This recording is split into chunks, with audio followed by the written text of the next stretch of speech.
Good day, nurses. So let's start first discuss your Parkinson's disease for us to be able to understand the medications to treat the symptoms of your Parkinson's disease. So first, pag sinabi kasi nating Parkinson's disease yan, this is actually neurological disorder, no? That is a chronic and progressive. Ibig sabihin, pag chronic and progressive, it gets worse over time. Okay, so when it comes to this disease, it is actually common, no, among males, okay, 50-year-old and beyond. So, the other name for your Parkinson's disease, it is also called as your paralysis agitans.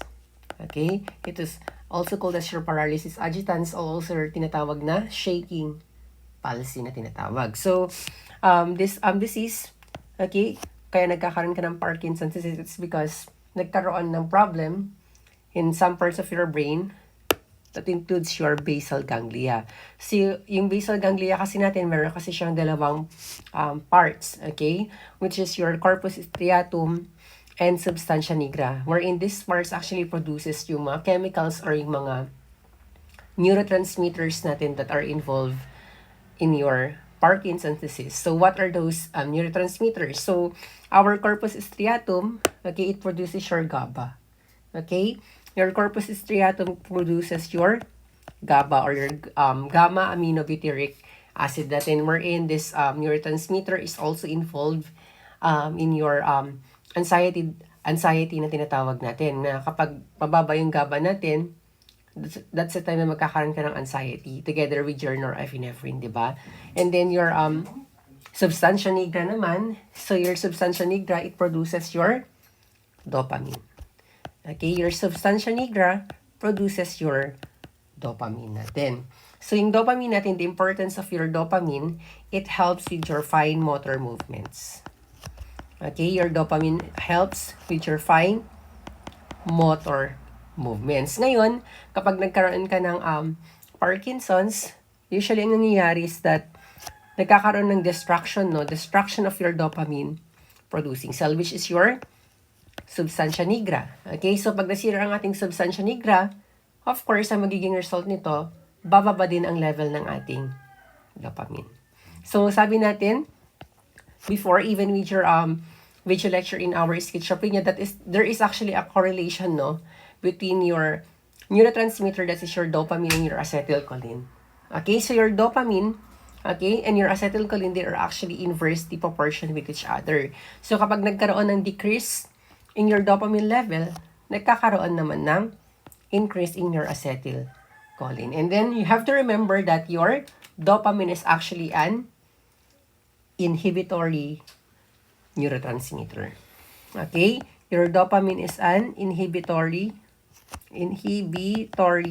neurotransmitter, and your acetylcholine is an excitatory neurotransmitter. Ngayon, kapag nagkaroon ng imbalance, no, in between this neurotransmitter, your dopamine and your acetylcholine, it will result to, okay, that should not be imbalance, that should be impairment. Okay, impairment of our extrapyramidal tracts. Where in this extrapyramidal tracts class, it helps with the controlling, no, of our complex body movement. So our EP tracts or your extrapyramidal tracts, it helps in controlling your complex body movement. That is why, yung mga manifestations natin, no, sa ating Parkinson's disease, we have this. First, nagkakaroon ng tremors.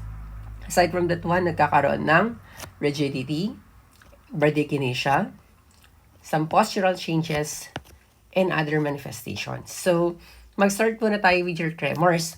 Bakit nagkakaroon ng tremors si patient natin? Kasi nga nagkaroon ng impairment of the EP tracts. Hindi na po nakokontrol ng ating katawan yung mga complex body movements, or dahil nagkaroon ng decreased level of your dopamine that controls your fine motor movements. So, yung tremors natin, it is usually characterized as resting tremors. Ibig sabihin, during rest or at rest, kapag at rest si patient, doon siya nagkakaroon ng tremors. And aside from that one, nagkakaroon siya ng tinatawag na pill rolling tremors. Ibig sabihin ng pill rolling, okay, para kang nakahawak ng pill and then roll mo siya. Like for example, yung pag nagkukulangot ka and then ang ginagawa mo sa kulangot mo is that para mo siyang binibilog-bilog. Yun po yung tinatawag natin na pill rolling tremors. And this resting tremors or pill rolling tremors, this is actually one of the tawag dito, manifestations na si patient pwede siya nagkaroon ng Parkinson's disease. Okay? Or yung hallmark signs na tinatawag natin. Or yung mga pathognomonic signs, I should say, ng ating Parkinson's disease. And aside from that one, nagkakaroon din siya ng tinatawag na rigidity. Ibig sabihin ng rigidity, that is the abnormal increase muscle tone. So, anong klase ng rigidity na meron yung patient natin? Yan yung tinatawag natin na cogwheel rigidity. Or the other term for this cogwheel rigidity, ito rin po yung tinatawag natin na lead pipe rigidity, which has been discussed during our lecture in our schizophrenia. Aside from that one, si patient pa din siya magkaroon ng bradykinesia, ibig sabihin ng brady, that is slow. Kinesia, that is your movement. Ibig sabihin, masyado siyang mabagal kumilos. Okay, that is your bradykinesia. And eventually, your bradykinesia, kapag hindi, it is actually, tawag dito, nagmamanifest siya during the early onset of your Parkinson's disease. And then, kapag hindi siya na-control, hindi siya na-manage, it will lead to akinesia. Ibig sabihin ng akinesia, ibig sabihin yan, absence or without kinesia movement. And of course, you also have here your postural changes na tinatawag natin. Ano yung mga postural changes na pwedeng mag-manifest kay patient natin? We have your shuffling gait. Ibig sabihin, shuffling gait, yun yung tinatawag natin na stoop posture. Nagkakaroon siya ng stoop posture. Ibig sabihin, nagkakaroon ng imbalance, between your, yung posture natin. Like for example, this is the head of your patient. Nagiging ganyan siya. Okay, because of the affectation of your cranial nerves number 7 and 11. Discuss natin yan sa inyong schizophrenia. And aside from that one, nagkakaroon siya ng swaying of arms and small steps. Kasi pag ganito si patient, meron siyang stoop posture, mataas ang risk niya for fall and injury. Kasi nagkakaroon ng problem to their balance. Kasi nagkaroon nga ng postural changes. And aside from that one, we also have here yung kasabi nga natin kanina na apektado yung ating fine motor movements. It's because masyadong mababa yung ating level ng ating dopamine. Ngayon, si patient pwede siya magkaroon ng small handwriting. Anong ibig sabihin ng small handwriting? That is your micrographia. Aside from that one, nagkakaroon siya ng same facial expression. It's because of the affected the cranial nerves natin during the early onset of your Parkinson's disease. Okay, like in your pseudo-Parkinsonism, that is your cranial nerve number 7 and your cranial nerve number 11. That is your facial and your spinal or accessory nerve natin. Kaya siya nagkakaroon ng same facial expression. It's because nagkaroon ng muscle rigidity sa face ng patient natin. Yun na po yung tinatawag natin na mask-like face. And aside from that one, nagkakaroon siya ng same tone of voice or yun yung tinatawag natin na monotone. And of course, nagkakaroon siya ng swallowing or nagkakaroon siya ng dysphagia. I should say, nagkakaroon siya ng problem sa kanyang swallowing is because nagkakaroon siya ng dysphagia. It's because affected ang kanyang cranial nerve number 9 and your cranial nerve number 10. That includes your glossopharyngeal and your hypoglossal. That will predispose your patient para magkaroon ng risk for aspiration.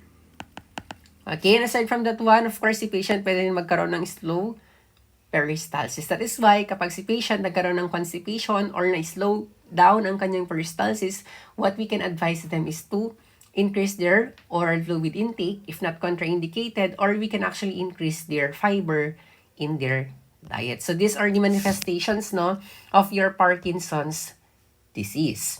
Ngayon, we have here different medications to counterpart yung mga symptoms ng ating Parkinson's disease. Yun yung tinatawag natin ng mga anti-Parkinsonian drugs natin. So, what are the anti-Parkinsonian drugs?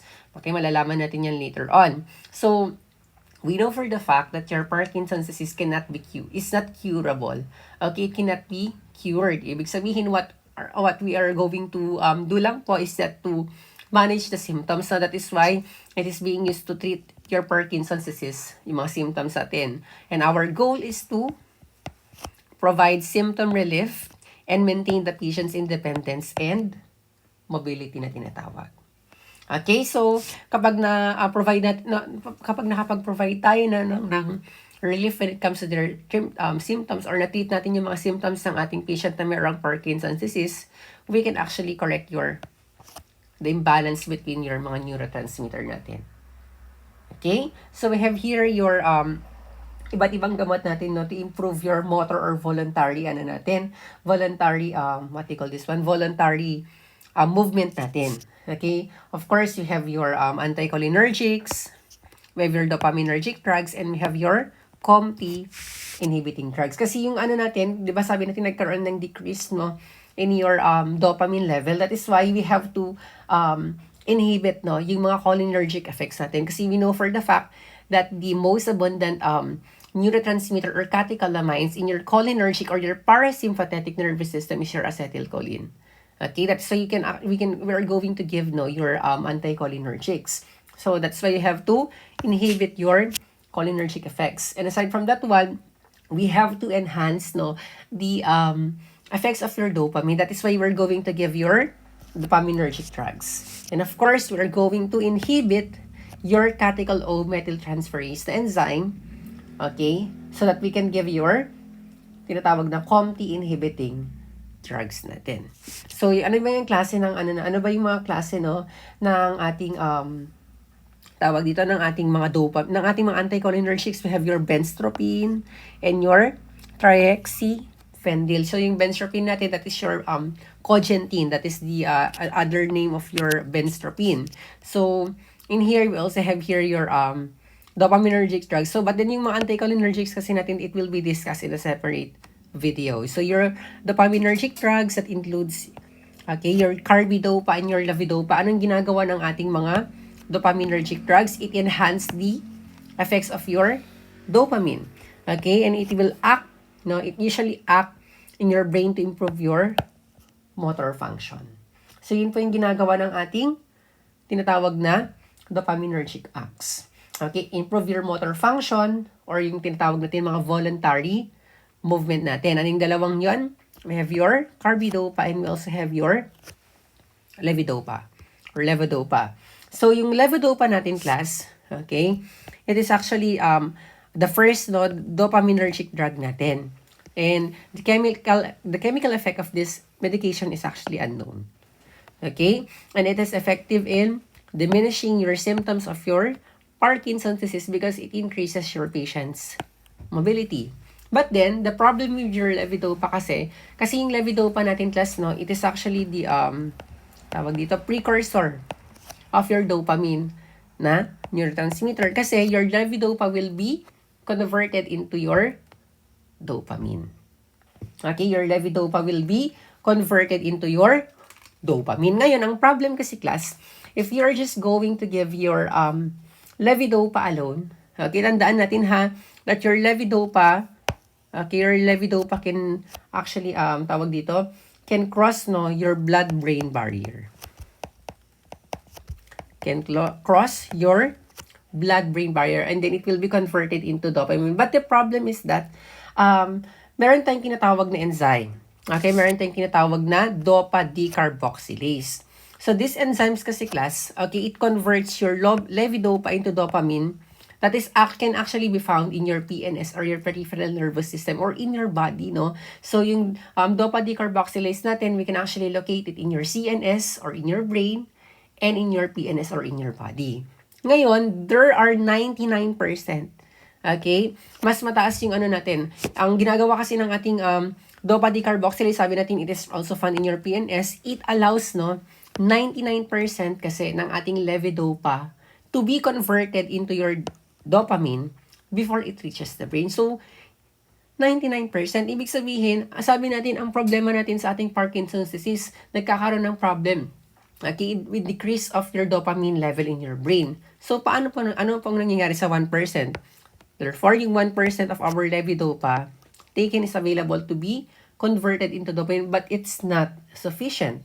Hindi po siya enough para mag-work. That is why it will require a larger doses to achieve that pharmacological response. But then, ang problem kasi when it comes to your levodopa, marami kasing mga side effects yan. Ano mga side effects natin? It includes your nausea and vomiting, your dyskinesia, okay, orthostatic hypotension. You have to take note of this one. Your cardiac dysrhythmias, possible psychosis, and of course, dark colored urine. But your dark colored urine test, that is actually normal. Okay? Ngayon, ang problem ng kasi nun, sabi natin kanina, meron din po kasi tayong mga decarboxylase or your dopa decarboxylase that is present in your body. That is why, okay, yung ating mga levodopa, once it's taken or it's taken alone or it's being administered alone, hindi po siya nagtitake effect. It's because nako-convert na po sa katawan pa lang natin yung ating levodopa into our dopamine. Sabi natin, yung levodopa, it can cross your blood-brain barrier, but not with your dopamine. Tandaan niyo yan, class. Your dopamine cannot cross your blood-brain barrier.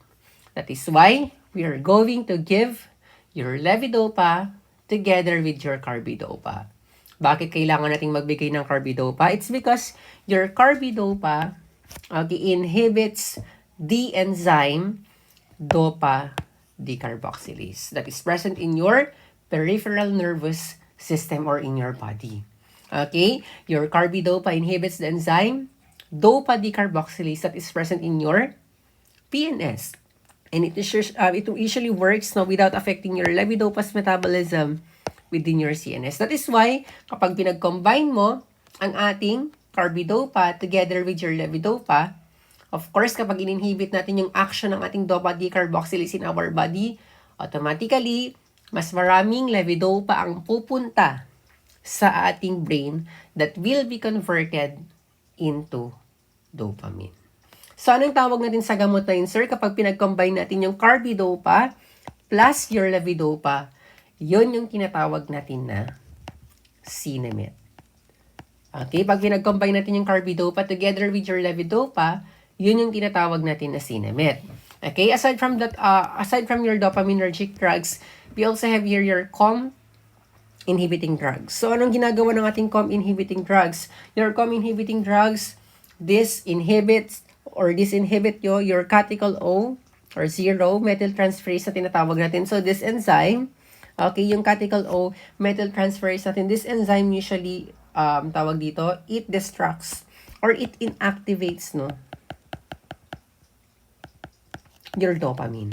Okay? This catechol O methyltransferase, it inactivates your dopamine natin. So, what are the example, of your COMT inhibiting drugs? We have your tolcapone and your encatapone. So, ang ginagawa ng ating COMT inhibiting drugs, ini-inhibit natin yung action ng enzyme na COMT. Okay? Where in the COMT, it usually inactivates yung action ng ating dopamine.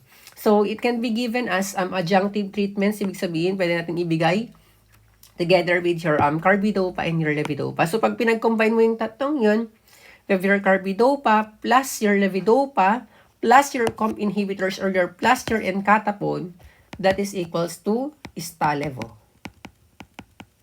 Okay, that is yung tinatawag natin na Stalevo. Pag pinag-combine mo ang ating carbidopa plus levodopa plus your encatapone, that is your Stalevo. Okay? So, ang ginagawa natin kanina, sabi natin, kapag nagbigay tayo ng COMT inhibiting drugs, or like your encatapone and your tolcapone, ini-inhibit natin yung action ng COMT na enzyme. Of course, there will be increase with the amount of your levodopa concentration in your brain. Kasi yun po yung kailangan natin sa Parkinson's disease. So, what are the different, nursing implications when we are going to administer this kind of drug is that we are going to advise our patient to not abruptly or rapid withdraw from this medication kasi this will lead to Parkinsonian crisis. Okay? Kapag in-abrupt mo or kinigil mo ng basta-basta or agad-agad yung ating COMT inhibiting drugs, it will result to Parkinsonian crisis. So, ano ba yung mga manifestations ng Parkinsonian crisis natin? Okay? Pwede siya magkaroon ng muscle rigidity, pwede siyang magkaroon ng high fever, ng tachycardia, ng confusion, and even with your increased serum in your CK. Okay? Pag ganun ang nangyari, sabi natin yung mga characteristics ng manifestations na yun, they are actually same with your NMS. So, yung NMS natin, na-discuss natin yan in your schizophrenia. Ano ulit ang ibig sabihin ng NMS? That is your neuroleptic malignant syndrome natin. Okay, so what are the health teachings when we are going to give these medications? Okay, so we have to advise our patient that, tawag dito, hindi sila pwedeng mag-take ng MAUI. Ano bang ibig sabihin ng MAUI natin? These are your monoamine oxidase inhibitors, and this is actually a type of your antidepressants, no? And together with your tyramine. Okay, for at least 14 days. Once you started this, mga anti-Parkinsonian agents natin. Kasi kapag pinagsama mo, okay, if you're going to give it together with your MAUI, in-increase mo ang tyramine intake ng patient natin together with your anti-Parkinsonian agents, it will result to tinatawag natin na hypertensive crisis. And of course, you have to advise our patient to decrease their protein intake. Bakit kailangan i-decrease ang protein intake natin, sir? It's because kapag masyadong mataas yung protein intake ng patient natin, it will decrease the absorption, no, of your levodopa. Okay, bakit kailangan nating i-decrease ang protein intake ng patient natin? It's because it will decrease the absorption of your levodopa. And of course, aside from that one, we have to advise our patient not to take any vitamin B6 supplements natin. Bakit po bawal mag-take yung patient natin ng vitamin B supplements? Because the other term, okay, or the other name of your vitamin B6, that is your pyridoxine. Okay, yung vitamin B6 natin, yung tinatawag natin na pyridoxine decarboxylase. Pyridoxine decarboxylase.